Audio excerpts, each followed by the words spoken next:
My name is Alan Borden. I'm an attorney with Debt Relief Legal Group. I'm a consumer protection attorney. I file a lot of bankruptcies. I help people with debt. I think it's important as the news comes out about the coronavirus and people take their health measures and stay away from other people. There's a lot of people out there. I've been inundated with calls who want to know about how to handle their financials because we're in a time of crisis. A lot of people being laid off work, restaurants, bars, things are closing down. So very important decisions need to be made right now as to what you're going to do with your finances. Now, I've been an attorney for just about 12 years. I came into being an attorney right in the 2008 recession. So I have a little bit of experience in what happens during a recession.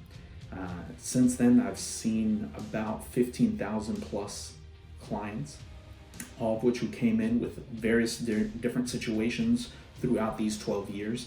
And with that input from them, knowing what's going on in their lives, knowing what the banks and the creditors do during a recession, I wanted to make a few little videos to kind of give you some advice on what I've seen as the best practices are when you're dealing with your finances.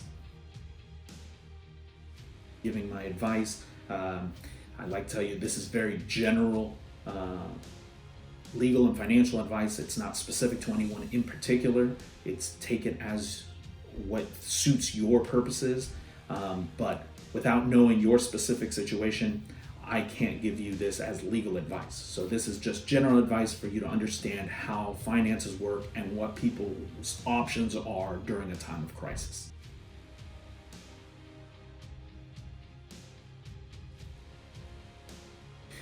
I want to talk to you about what happens if you make the decision not to pay your credit cards, your medical bills, or that cash advance, things like that. Because there's a lot of misnomers out there. There's a lot of misinformation about what are the consequences of it. Now, obviously, we're in a unique time right now during crisis, during the coronavirus. People are suffering a lot. So this is advice specific to a time of crisis like this. But number one, I'm going to tell you, so if you miss your credit card payments, the way it starts is they'll start reporting 30-day late, 60-day late, 90-day late, 120-day late. That's typically the end of the road. It might go on 150, but 120 is usually the max, okay? So that's 4 months of missed payments. What will result from that is phone calls to you to try to collect the debt. It's not a big deal if this thing goes on for 4 months, you don't have any money or you don't have any extra money to pay your credit cards and you miss payment. Worst thing is they're gonna call you a lot, okay? Now, by far, most creditors won't do anything up until the 6 months of non-payment, okay?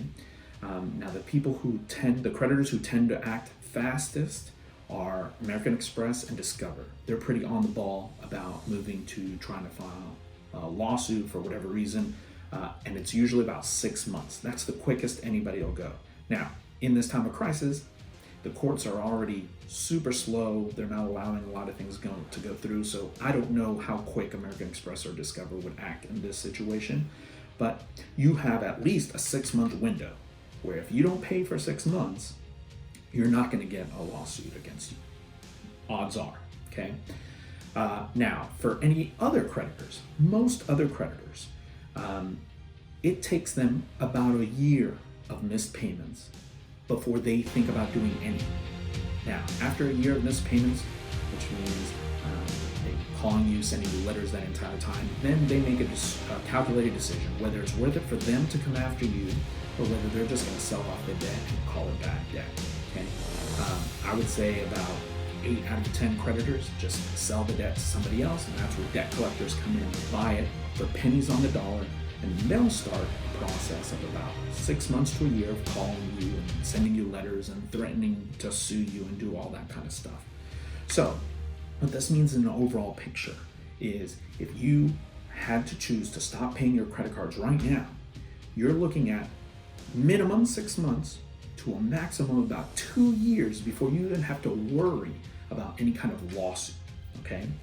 Now, when it comes to a lawsuit, in the state of Florida, the way it's going right now, if I were to file under normal times, so not during this crisis, but under normal times, if a creditor files a lawsuit, from the day they file that lawsuit and serve you with paperwork, because you have to be served, it takes on average 6 to 8 months for them to finish that lawsuit. Okay, so back to the overall timeline. So if you stop making payments right now, 6 months, the quickest any creditor really is going to think about suing you. Even if that happens, you're talking about an entire year where you wouldn't suffer any real repercussions for not paying your credit card debt. Okay, so that's a whole year. That gives you a whole year to get back on your feet, get that other job, get that raise, get back on your feet, the coronavirus situation to resolve itself, you to be able to collect that money so that you can just go to them and start paying the amount, okay, or do some kind of settlement. So for those, because there's a lot of people who come to my office and they think that just missing one payment, all of a sudden the creditor will go into your bank account and take all your money. But that's just not how it works. Unless, and there's a caveat to that, if you bank at a bank where you also have a credit card debt with that bank, in their contract, they will say that they can take money out of your bank account. So it's important in general, you shouldn't be banking at a place where you also owe them money, because they can do that.